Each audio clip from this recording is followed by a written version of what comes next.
All right, let's talk about something you've probably seen 1,000 times, but maybe never really looked at: the train track. We're going to peel back the layers and uncover the incredible hidden engineering that keeps these things running so smoothly and safely. Let's get right into it. I mean, seriously, think about it. You've got a 500-ton train just thundering along at over 100 miles an hour. The weight, the speed, the constant vibration, the forces are just mind-boggling. So what's stopping the whole thing from just, sinking into the ground or shaking itself to pieces? Well, the answer is way more interesting than just a couple of steel bars. Yeah, looking at a diagram like this, it seems super complex, right? And, well, it is. But what it really shows you is that a track isn't just one thing. It's a really sophisticated system of layers, and every single layer has a specific job to do. So in this explainer, we're going to break it all down. We'll start right at the top, where the wheel hits the rail, and work our way down to the foundation that's totally hidden from view. Okay, first up, the part everyone knows: the steel rails themselves.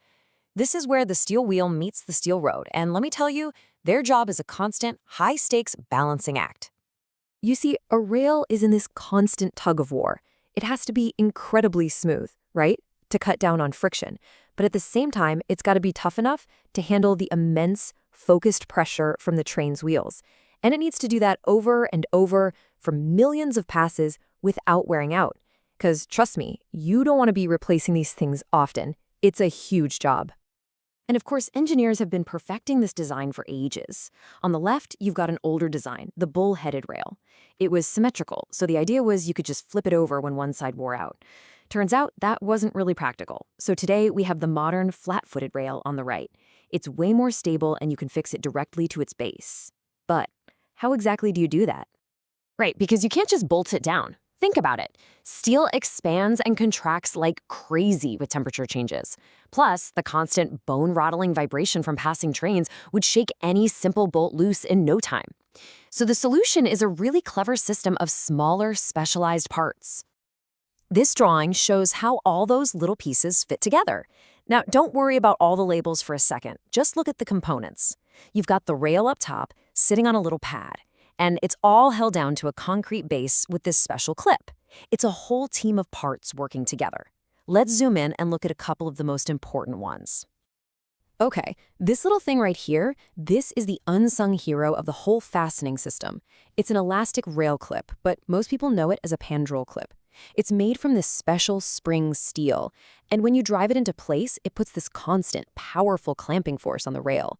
It's strong enough to hold everything tight, but it's just flexible enough to absorb vibrations and deal with all that expansion and contraction from the heat and cold. And then, tucked right between that hard steel rail and its hard concrete base, you have this, the grooved rubber pad. Its job sounds simple, but it's absolutely vital. It's basically a shock absorber. It dampens all those intense vibrations from the train and stops the steel rail from literally grinding away at the concrete it's sitting on. All right, so let's move one layer down. We've covered the rails and the little bits holding them down. Now we get to the backbone of the track, the sleepers, or as you might know them, railroad ties. Sleepers are the real workhorses here. Their main job is to take that super concentrated load from the two rails and spread it out.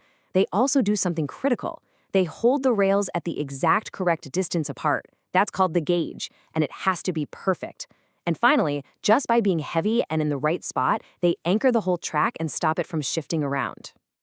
Now, you're probably picturing old-school wooden ties, right? But most modern, heavy-duty tracks use pre-stressed concrete sleepers instead. And the reason is pretty simple. They are incredibly heavy, which is fantastic for stability. Plus, they're not going to get eaten by pests or catch on fire, and they last a really long time. We're talking 40, even 50 years. Okay, we've gone from the rail to the fastenings to the sleepers, and now we get to the part that I think is the most mysterious looking, that giant bed of sharp, pointy rocks that everything sits on.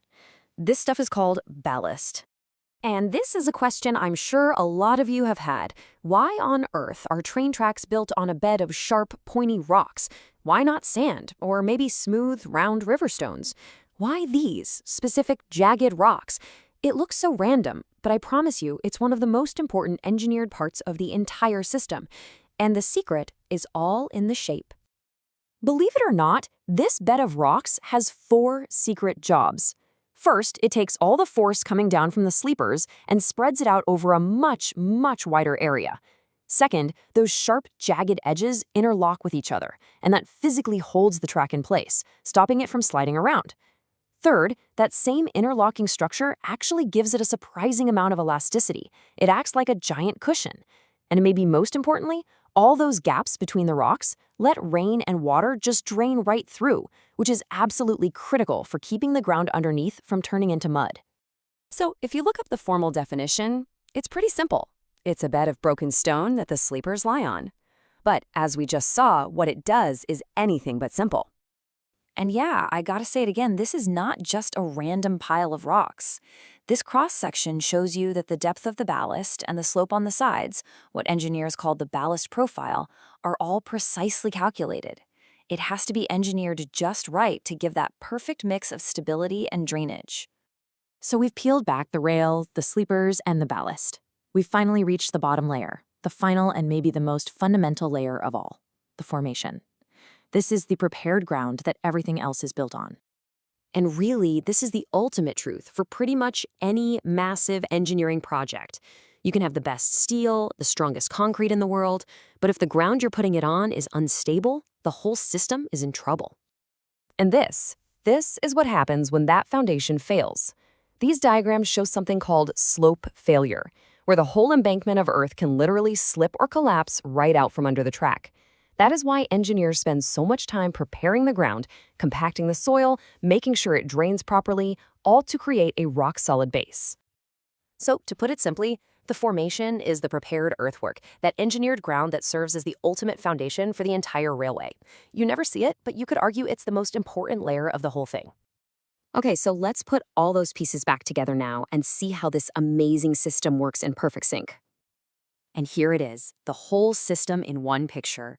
The incredible, concentrated force of a train wheel slams down on the rail. The rail, held tight by the fastenings, passes that force to the sleeper. The sleeper then spreads that force across the ballast. The ballast spreads it out even more, cushioning the blow and passing a much more manageable load down to the formation. And finally, the formation safely disperses that force into the ground. It's like a cascade of energy, perfectly managed every step of the way. So the next time you're waiting at a crossing or maybe riding on a train, take a closer look at the tracks. I bet you won't just see rocks and steel anymore. You'll see this brilliant, multi-layered system working together in perfect harmony. And it really makes you wonder, what other everyday marvels of engineering are just hiding in plain sight? Thanks for tuning in.